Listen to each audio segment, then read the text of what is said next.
Hello folks, this is Sula speaking. You're listening to a video for Teamfight Tactics. This is footage pulled off the live stream.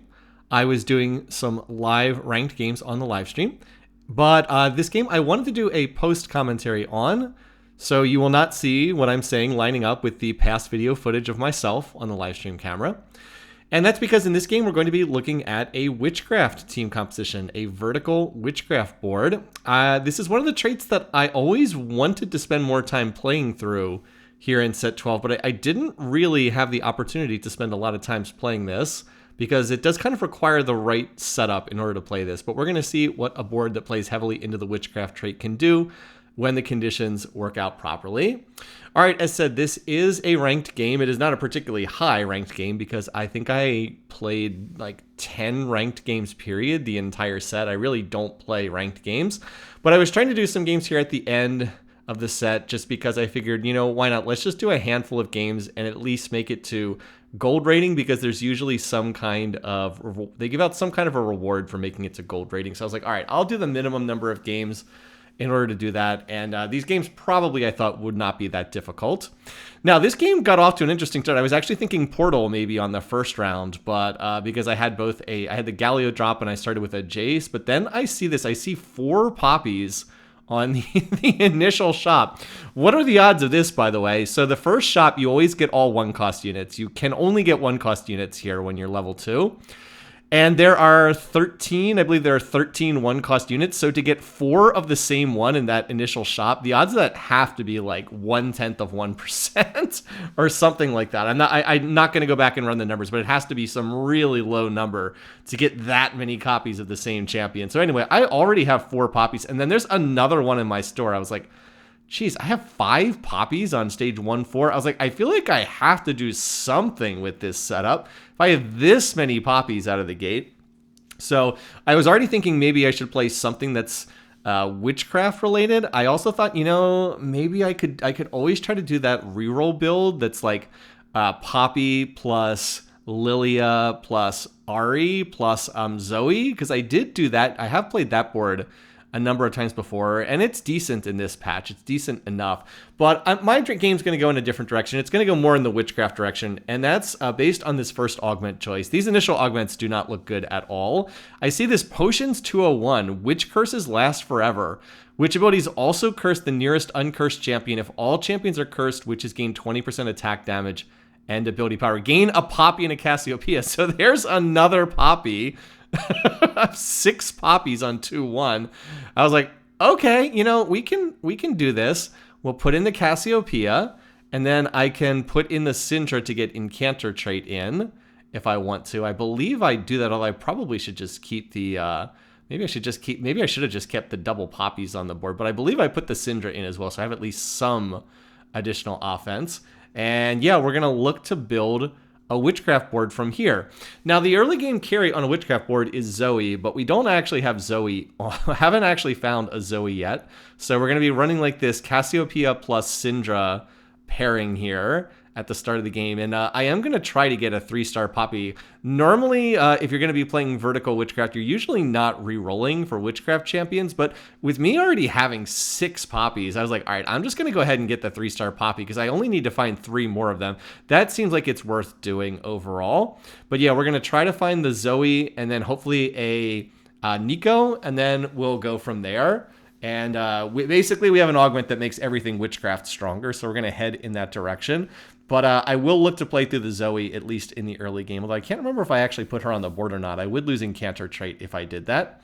All right, so this is a Witchcraft video. Let's go ahead and just review. We are getting to the end of the set here. I think we're on like the last, not technically the last week of the set, but the last week of the set before it goes on, before the next set's on the public beta environment. So that's effectively like the last week of the set because most people are either going to not be playing or going to be on the beta server after next week. Anyway, point being, most people are probably pretty familiar with what the different traits are, but you know, you could always have people who maybe haven't played TFT, or you're watching this video like 2 years later on YouTube and you're like, what the heck does Witchcraft do? So here's the official description as you see my board getting run over by this Eldritch board.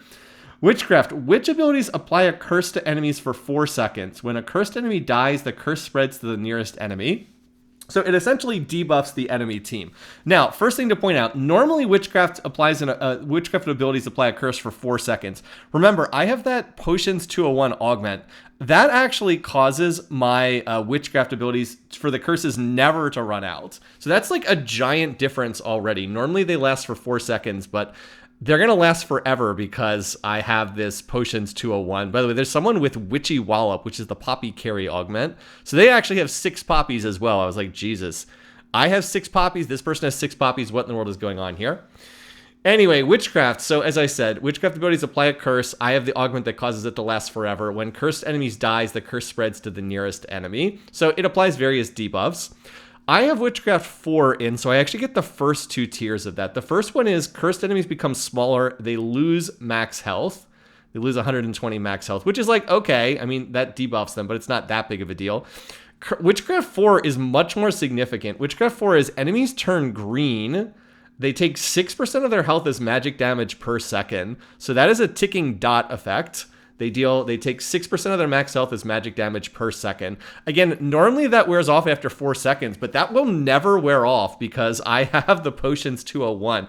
It gives me a very, very strong incentive to play through the Witchcraft trait in this game. So I definitely want to get 6 Witchcraft in because all of my Witchcraft units are applying that debuff to the enemy team constantly. And since it never wears off, you know, once I curse the whole team, their whole team's going to be losing 6% of max health every sec. Was it every second or is it every few seconds? Hold on. It's no, it's 6% of their max health is magic damage every second. So I can apply that to the whole team pretty quickly. And that's really going to be my main source of damage in this game. So keep in mind, this is magic damage. It's not true damage or anything like that. So it can be mitigated by magic resistance. But it does mean that my whole team is going to be pretty heavily magic damage focused. So AD items are not going to be that useful. And I'm definitely going to be looking to build my board through casting units. I also, of course, would like to get something that is a magic resistant shred because, again, the whole enemy team, once those curses get applied, is going to be taking magic damage every second. And it also means I have a lot of incentive to try to build kind of a stall comp here because if I can get a really strong front line, those curses are going to be applied to everybody. Like right now, the entire enemy board is cursed. So they're all taking ticking magic damage. You can look on the back line. You can actually see it ticking on the back line. They're just slowly dying, even though I'm not even hitting those units. So I have a lot of incentive to get a very tanky front line and just kind of let that witch damage over time effect do its thing. I mean, it's not enough in that fight, but yeah, I mean, my board is, aside from the poppies, it's not really that strong. It's all 1-stars aside from the poppy. So I am, yeah, just continuing to sit here, and I'm going to look for more poppies. I do think it's worthwhile to go for the poppy 3-star for all the various reasons that I've articulated, and then we're just going to look to keep leveling and go from there. So thus far, I'm pretty happy with how the opening has played out. I have not been able to go on a win streak or a loss streak, but I do think my board's in pretty good position here. I just kind of wish that I'd been able to hit like a Zoe 2-star. That would have done a lot. I really would like to get better items on Zoe here. Zoe would ideally like a blue buff and then like just more ability power after that. You just want her to cast a lot. Her ability is a magic resistant shred, so that's kind of nice. But it would be nice if we had like an Ionic Spark or a Static Shiv or something like that as well. Now, this fight looks like I'm going to lose it, but remember, we have that ticking damage over time effect that's just working the whole round, and that actually causes us to win that fight, even though it didn't really look like I was going to win that one. And that's the person who's holding all the other poppies. That is the Witchy Wallop poppy player. So, yeah, they actually have 7 poppies, and I have 6. Well, now I have 7 as well. So, quite a game for Poppy here. A lot of poppies, and I'm pretty close to the 3-stars, so I'm going to continue looking for those last 2 poppies because I think it's worthwhile to do that, even though there's a lot of poppies out of the pool. It's not even that bad to roll for 1 cost right now because I'd really like to 2-star Zoe, and I have pretty good odds to see a couple more Cassiopeias as well. Anyway, so yeah, we're just kind of hanging out right here. I was mostly just trying to econ throughout stage 2. I wasn't able to go on a win streak or a loss streak, but I did manage to preserve a lot of health. Even though I lost 2 rounds, I only lost 10 health, which is not bad at all. And let's see, what else do we have? All right. I mean, I guess I could technically play the Lilia for Bastion trait, but I think I'd prefer to get a better Bastion than Lilia. It's clearly a little late in the game to roll for like Lilia 3-star. And by the way, that's another Nikos. That's going to be Nico 2-star. I'll take that. Give me at least a 2-star frontliner up there. And all right, there we go. So this is great. Get a copy of every 1-cost champion. So that's going to give me another Poppy. It's also going to give me another Zoe as well. So I'll take that. Where's the other Zoe? There she is. So that's a really good charm to get here. That's going to put me on the 8 poppy. So now I only need 1 more. So it's definitely worthwhile to try to roll a little bit here and see if we can hit the poppy. Because this is where I have the best odds. There's another Cassiopeia. There's a Zoe. Okay. I'll stop here on 40 gold. I don't want to go below 40. And I did manage to get 2 gloves there. So I was like, I probably should just make a Thief's Glove on somebody. And I think Nico's the best person to put this on. Now, she rolls terrible items for this round. But, a 2-star frontliner here. I don't have Shapeshifter trade in, but that's going to be helpful, at least just to stack up my team and keep them healthy for longer. Remember, I do have a bit of a stall comp here because I have that active damage over time effect. So more frontline is not bad. We just want to find 1 more poppy, and then we'll look to level and go from there. Now, I'm really hoping I can get a Witchcraft emblem. And there it is. Witchcraft cast. Gain a Witchcraft emblem. This is a very, very big deal because remember, my team is playing the Witchcraft trait. But the reason why this is so big is it allows me to play 6 Witchcraft without having to find Morgana. And that's the biggest weakness of Witchcraft is it's pretty reliant on finding Morgana, who is, of course, a 5-cost unit. So this means I can play 6 Witchcraft if I only find Fiora. And it'll also be really nice because there's a lot of good people you can put that Witchcraft emblem on. Remember, the way that Witchcraft worked is Witchcraft abilities are the ones that spread the debuff, the curse, to the enemy team. So there's a whole bunch of units that are really good units that you can put the Witchcraft emblem on. The one that stands out the strongest is actually Rise. It turns out Rise is a really good person to put the Witchcraft emblem on. And that's because when he uses his ability, he hits a huge portion of the enemy team. So he's really good at applying the Witchcraft debuff to members of the enemy team. In addition to that, he also has Scholar trait, so he synergizes really well with the Zoe, who also has Scholar trait. So you make that Scholar pairing by playing them together, and then he can apply, again, the Witchcraft curse to large numbers of enemy teams. So I'm going to be looking to build Rise items with the expectation of using Rise as my carry in the late game. And I'm just running Ari as like pretend Rise for right now because she also makes Scholar trait. And I'll just play her for the moment, and then we're just looking for that last poppy. The Olaf, I was like, oh, why couldn't you have been a Fiora? Reroll with 3-cost champions, it's free to do so. I was like, okay, I guess I'll just keep rolling here. We could go for Syndra, but no, I don't think that we really need to go for Syndra 3-star or even play Syndra on this board. And there we go. Managed to hit the poppy. So now we can look to start leveling. Again, I'm not planning on hitting Zoe 3-star. Zoe 3-star would be nice. I think maybe if I hadn't gotten the Witchcraft emblem, I might have tried to go for that. But because I do have the Witchcraft emblem, I know Rise is going to be my late game carry. So I will be content with hitting the Poppy 3 because I had so many Poppies in the early game. It was very cheap to roll for this. I only had to roll, I think, for 2 rounds on level 5, which is not bad. Didn't really slow down my econ very much. And now Poppy can anchor my front line. Long term, we would like to move that Witchcraft emblem over to Rise. And then we'd like to get Taric in for Bastion trait, because we do want to play a Bastion alongside with Poppy. So if we play Rise and Taric, that would actually get Portal trait in as well. And of course, I need to find Fiora. There's actually a Taric on this carousel. I would happily take the Taric and play it here. And of course, a bow is a really good item for me because Rise wants items that build out of bows. He wants AP and attack speed, so we would be happy to take that, and it's actually still sticking around, so that was definitely going to be my top priority. But someone else then gets a chance to pick, and they're going to go ahead and grab that. I was kind of like, that's a bit unfortunate. So out of these other options here, I was trying to figure out, I was like, all right, I'll just take another belt. I can probably do something with this. We can just do the Warmogs. I think that's fine. It's not it's not maybe the greatest tank item, but it's perfectly serviceable. It will make me stronger here in the short term. So we'll go ahead and, well, I tried to put this on. There we go. We'll go ahead and put the Warmugs on. And now we're just going to look to level, and now we're going to try to get to level 8 as quickly as possible. So I do go ahead and level so I can put in Bastion trait, and we do want to find, and I decided I would buy the Voidling because it was only 1 gold. This is actually a change here. This is the final patch of set 12. The developers made it so all of the charms cost 1 less gold than they normally do here in this patch. So a lot of the charms are notably cheaper than they were in the past. Like, I would not have bought that Voidling for 2 gold, but I thought for 1 gold it was probably worthwhile to buy that, just because 1 gold did not affect me hitting an income breakpoint. I was on 41 and I could spend and get to 40, which I thought was fine. Anyway, so again, I've been on Witchcraft 4 for quite a while. Remember, Witchcraft 4 is hitting enemies lowers their max HP, and then it also applies that ticking damage over time effect where they take magic damage every second. The second half of it being a lot more effective. If I can get up to Witchcraft 6, I get a third effect from the curse, and this one causes enemies to be frail enemies take 25% bonus true damage from witches. So that means all the witches will do 25% bonus true damage to anyone who's cursed, which again is very quickly going to be the enemy board. So we will be extremely good at cutting through tanky front lines because my whole team, I guess technically it's only the Witchcraft units deal the bonus true damage, but most of my team is going to have Witchcraft. Anyone with the Witchcraft emblem is going to do bonus true damage. They will just melt tanky front lines like they're not even there. But we do need to find either a Fiora or a Morgana for that. So we have not quite gotten that into play yet. Obviously, I would love to find Morgana, but I'm not really expecting to find Morg until I'm at least level 8, more likely level 9. But again, this is the reason why getting the emblem is so nice. We only need Fiora in order to be able to get Witchcraft 6 in. So... yeah, I ended up win streaking through the rest of stage 3, and it was a really strong stage 3 for me. And now we just need to start power leveling and go find those remaining Witchcraft units. And then if we can get to higher level, we'll just try to play more like 4 and 5 costs. And just one other nice thing about Witchcraft is you can put the. By the way, I item remover the emblem off because I might want to move it to somebody else, and I'll get a free remover at the end of this round. Since if you don't have an item remover, you get one from the minion stage.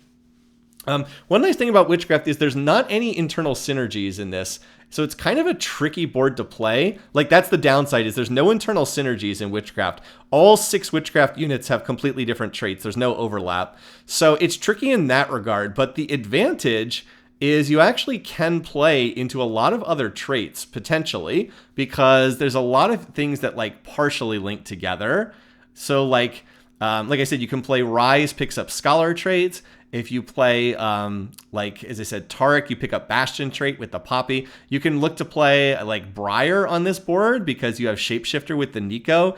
And Morgana has Preserver trait, so you can play her with any of those really good Preservers. Like, you can play her with Bard or with Rakan, although Rakan's not that great outside of Fairy boards. So, like, there's a lot of different traits you can synergize with. Oh, and the Cassiopeia with Incanter trait you can pair with Karma, and then Karma opens up Chrono trait in the late game. So there's a lot of trait synergies you can pair together. But there's no internal synergy to the Witchcraft trait. So I do think it's one of the traits that has kind of a high skill cap to play, in the sense that it's not like some of the traits where it's like Portal trait has an internal scholar synergy. Like you play Zoe, who's Portal Scholar, and you play Rise, who's Portal Scholar. Some of the traits are like that, and they're pretty straightforward. Or like Frost. It's like, well, Frost has Twitch. He's Frost Hunter. He also has Olaf, who's Frost Hunter. You might want to play Hunter trait with this. All right. Anyway, so now it's our last augment. We knew it would be Prismatic. That was our portal at the start of the game. I did think maybe about Giant and Mighty, but I do think that this one is better, just getting the +1 team size. Again, that's because, as I said, I can hit more trait pairings with getting just more units on my board, period. So, like, I still have the 5 Witchcraft, but, like, look at all the other traits I've picked up. I've picked up Bastion trait because I have half of that with Witchcraft. I picked up Incanter trait because I have half of that with Witchcraft. I picked up Shapeshifter trait, and then what was the other one I picked up? I'd have to see my board again. I'm scouting. Apparently, like, 6 different people took Call to Chaos as their Prismatic. Look, everyone is taking Call to Chaos. This is so random. I would not suggest taking, and then somebody took Tiny but Deadly, but they shouldn't have taken that because they have a spellcasting board. Tiny but Deadly is good for auto-attacking boards, not spellcasting boards. What is it? Oh yeah, Bastion, Incanter, Scholar, and Shapeshifter. So yeah, I'm hitting 4 of my, actually every single Witchcraft unit I'm playing, I've activated their other trait. So again, that's the advantage of getting to play all these additional units, is I can activate kind of like the other half of the trait pairing that I get from Witchcraft, and then look to operate off that. So I'm just trying to hang in there, just trying to get up to level 8. I do expect that I'm going to start losing rounds until I can get Witchcraft 6 in. And this is one reason why Witchcraft is an awkward trait to play a lot of the time, because it really doesn't get strong until you get the Witchcraft 6 in. But that normally requires finding Morgana, which fortunately I don't have to do. So it's kind of one of those traits that you typically don't play it unless you can get +1 to the trait. Of course, you also don't have to play vertical Witchcraft. You can play like Witchcraft 2 or 4, but with me having Potions 201, the initial augment, I definitely want to play vertical Witchcraft.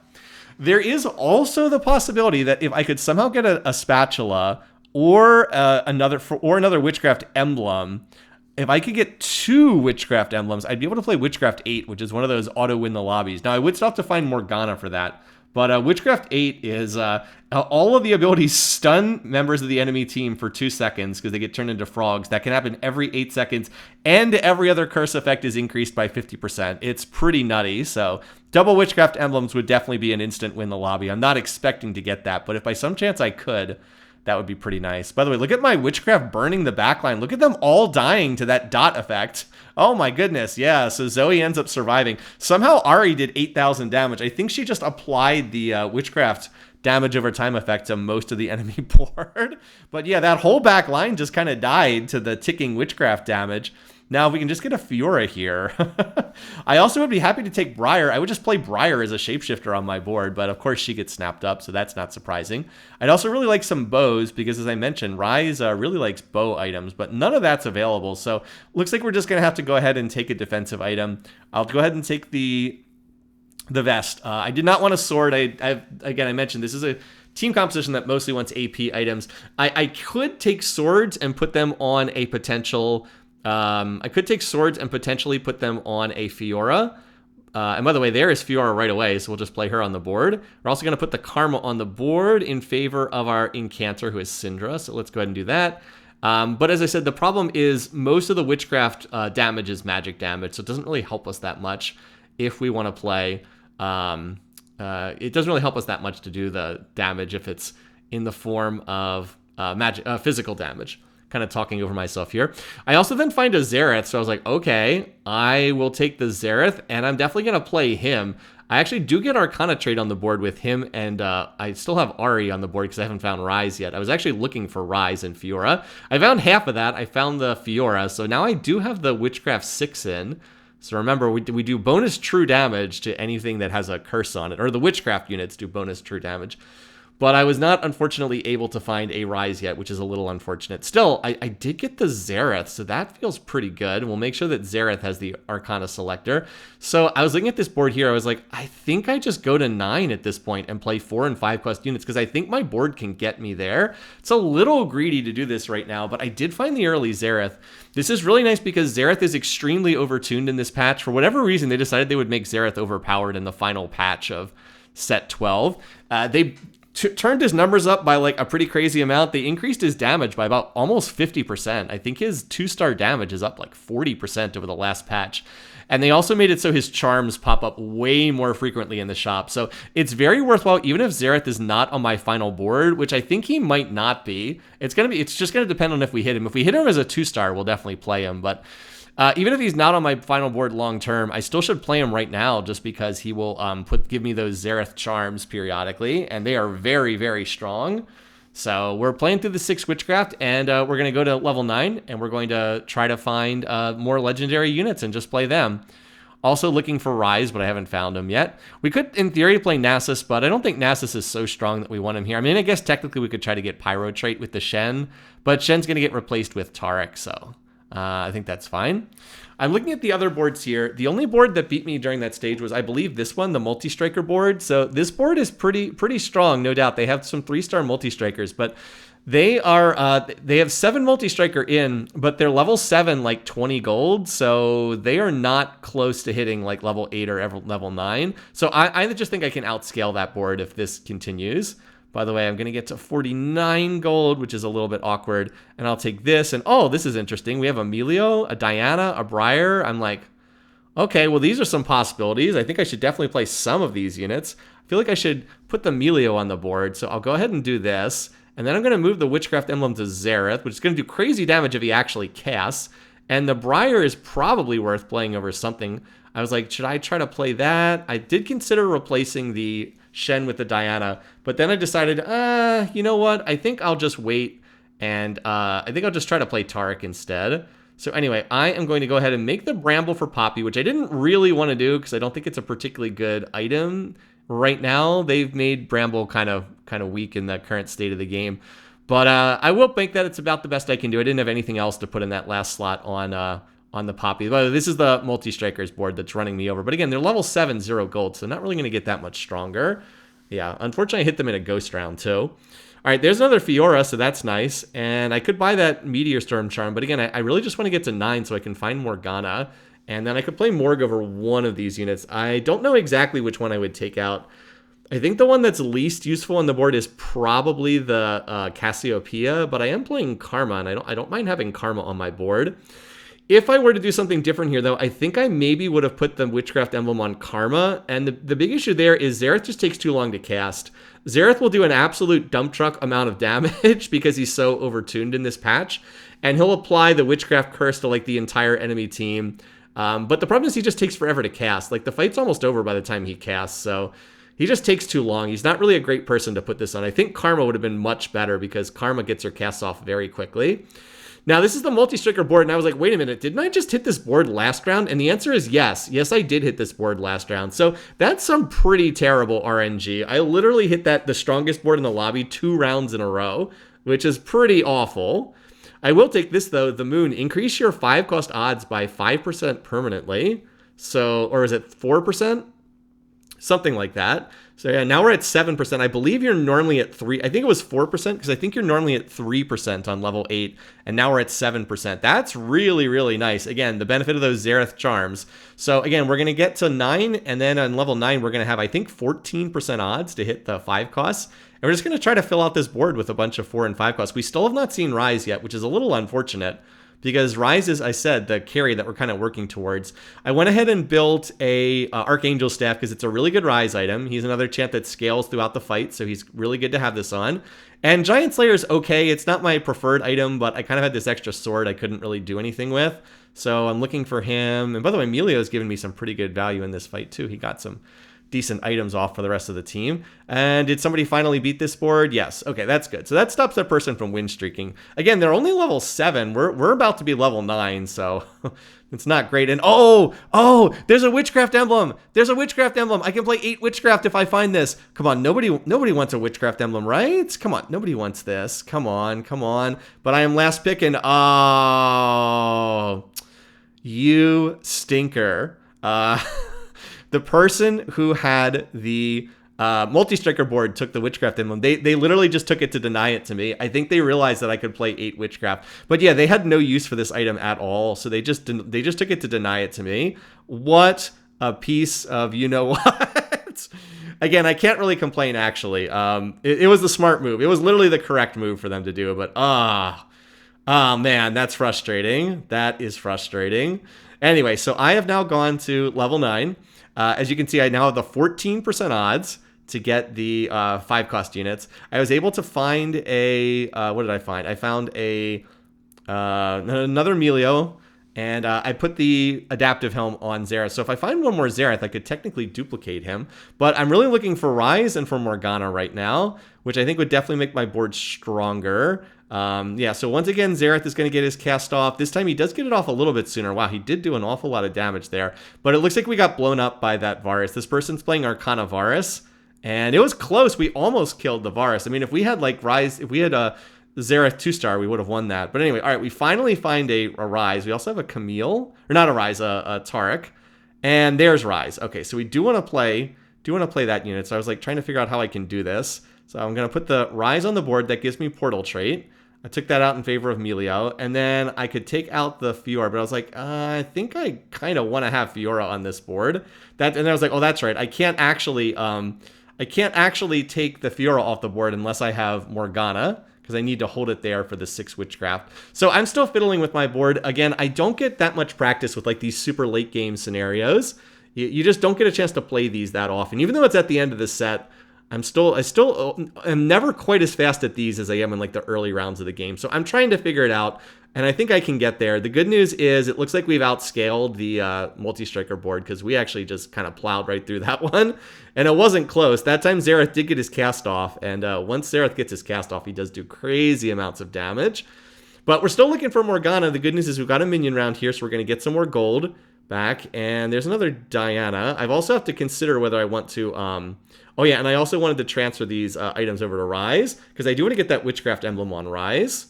And then we'll have to think about what we want to play after that. I am still feeding Briar, which is a little bit dangerous, but if I'm going to play Briar, I might as well give her a little bit of health. The only thing, though, is she's not really a featured unit on this board, so you could debate whether it's actually worthwhile to spend health when she's, like, not itemized and we're only in a 2 shapeshifter board. So it's debatable, but I thought that I was still in a solid enough position that I could give her at least a little bit of health, and I do have pretty good odds to 2-star her here. So that's the hope that I can hit some more of these 2 stars. All right, I don't want to spend on, I'm going to go ahead and move the Witchcraft emblem over to Rise. Again, Rise is just better at applying this. And Lightning Dummy, I'll take that. There's another Zareth, and finally here's Morgana. So we definitely want to get Morg on the board somehow. Again, I've got a lot of 5-cost units here, and I was like, all right, I'll move out of the Fiora. And then there's another Camille, so we should definitely play. And there's a 2-star Karma, so I definitely need to play something there. I was like, all right, we'll take the 2-star, and then there's a Rise. So I was like, all right, we'll play that, and then there's another Briar, and then I duplicate the Morgana. Boom, there we go. So a little bit awkward there. I moved out of the Fiora. Again, Fiora wasn't really doing that much for me. So I moved out of the Fiora. I hit the 2-star Karma. I hit the 2-star Morgana. I used my duplicator for that. I have 2 out of 3 Zareths. And then I grabbed this Death Cap out of the item round. But as soon as I put that on him, I was like, I think that's a mistake. The problem is Zareth doesn't have Witchcraft trait. So like Zareth is not getting the benefit of all the Witchcraft stuff. So he's probably not the right unit to be putting these items on. In fact, we're now down to just me and the multi-striker player. So I was like, all right, I think this is wrong. I think this is not right. I think we need to move out of the Zareth here. So I was thinking this over. I was like, all right, we're going to get the animate bench. I was like, how do I do this? How do I do this? How do I do this? And I was like, you know what? I think the correct thing to do is I think we just move out of the Zareth.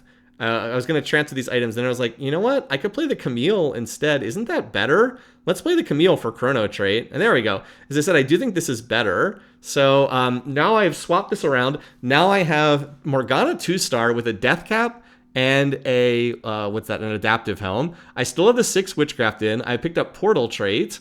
I also have a 2-star Karma along with a Camille in there. I think my board is, I think this is the board actually. So I'm pretty close to hitting this. I also did have Animate Bench, so an extra Briar jumped in off the bench. But yeah, now I think I finally got the board configured the way I want it here. So let's see if we can hit anything else here. There's a Fiora, but we're not playing Fiora. I think I can get a better charm than that. There's a Zareth again, but I think I'll pass on that. And I was like, do I want magic resistance? This team does all physical damage, so that's not going to help. But I was like, I think this might be the last round of the game.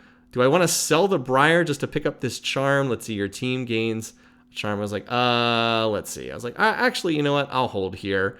I'll hold here, and we'll put this item on the Camille. So again, I now have a 2-star Morg. Again, Morgana's special ability is she can steal enemy units from the enemy team. But like as a 2-star unit, she's really strong. Was it her ability is when she ults, she gains a shield, summons a swarm of bats, seek out the 4 closest enemies and deal magic damage. Bats deal true damage to enemies on low health. I mean, this Morg is going to be so strong in a 6 Witchcraft board with all this stuff in here. So yeah, I mean, we're going to win this, and it's not especially close. Look at all the true damage. Morg did like 3,000 true damage, and that was just ridiculous. So it took me a little while to figure it out there at the end of the game. I had to kind of fiddle with my board a bit, but I was able to figure it out eventually. I do think I could have had Camille 2-star if I had recognized that I needed to move out of the Zareth faster. So that's like the one mistake here at the end of the game. I should have recognized that Zareth did not really fit this board, even though he's super strong in this patch. But I think I got there eventually in the end. And it was super fun playing this Witchcraft board with like the Potions 201. Once it juiced up all those Witchcraft abilities, everything else just kind of followed from there. And even if the lobby wasn't the toughest, it still was a fun game. So I'm glad I was able to share this one. Anyway, once again, thanks for watching. Thanks for listening. I hope you enjoyed this video. Until next time, have a good week, folks. Take care, and I'll see you again soon.